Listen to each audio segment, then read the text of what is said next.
I'm in favor of banning fracking. Did you ban offshore drilling? Yes. I am committed to passing a Green New Deal, creating clean jobs, and finally putting an end to fracking once and for all. We can grow and we can increase a thriving clean energy economy without banning fracking. I will not ban fracking. I have not banned fracking as Vice President of the United States. There you go, a bit of a collage, 4 or 5 years over time. VP Harris flip-flopping on the trail in support of fracking. Her new climate engagement director, that's the title of this position, now appears to suggest otherwise in an interview with Politico. Politico Pro asked Camilla Thorndike this: how are you reassuring young voters that Harris will look to push policies commensurate with global climate goals when she's been promoting fossil fuels these last few months, end quote. She responded, just to be clear, Vice President Harris hasn't said anything that the administration hasn't already said. She's not promoting expansion. She's just said that they would not ban fracking. Her record is so clear, end quote. Mike Sommers now, President and CEO of the American Petroleum Institute, keeps a very close eye on this. And Mike, good morning to you. Welcome back.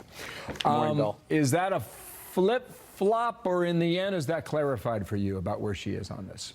I think it might be a flip-flop-flip. The Vice President Harris has been very clear that she was opposed to fracking, and then during this campaign she says she's for it, and now it looks like her climate advisor is saying the opposite. And this should be very concerning because almost every new well in the United States is fracked. It uses hydraulic fracturing technology.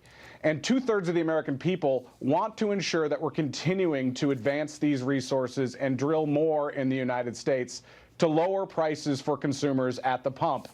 So we should be real concerned about a climate advisor that is now saying that the vice president may in fact ban fracking on new wells. Okay, so on new wells, got it. All right. So I mean, this is something that the Trump team would jump all over. So she cleaned up. Well, she sent a tweet. This is what she said: I did not explain myself clearly here. Contrary to Trump's claims, the VP has not banned fracking, doesn't support banning fracking, and in fact cast the tie-breaking vote on the biggest pro-climate law ever, which, yes, open new fracking leases. People know that is her position. I don't know. It feels like muddy waters yet again. And if I were sitting on one of those plots of land in Pennsylvania, I'd be looking twice at this again. Am I right or wrong? Well, I think this is one of many questions that Vice President Harris has to answer herself. First of all, we have to have answers on where she stands on the EV ban that the Biden EPA is pursuing. What they're saying is that we're going to ban sales of new internal combustion engines in favor of EVs.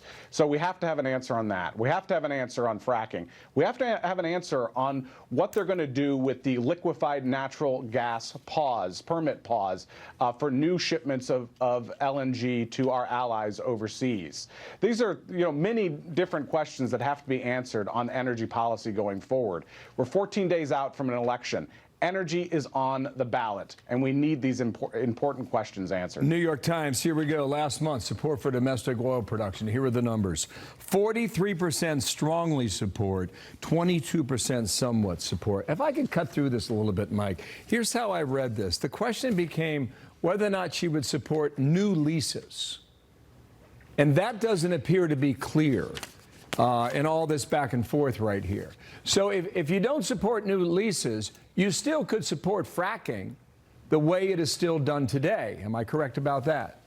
Well, the real question is whether or not they're going to allow new leases on federal lands and in federal waters. The only reason that there were any lease sales in the Gulf of Mexico, which still provides about 15% of American oil production, the only reason there were any new lease sales is because of the Inflation Reduction Act and what Joe Manchin did to ensure that there were lease sales in the Gulf of Mexico.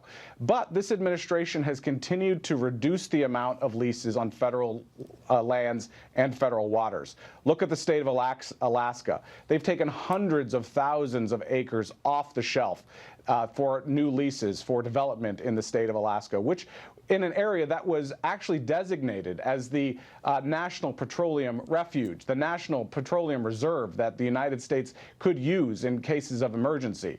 So every place that they could restrict production on federal lands and federal waters, this administration has.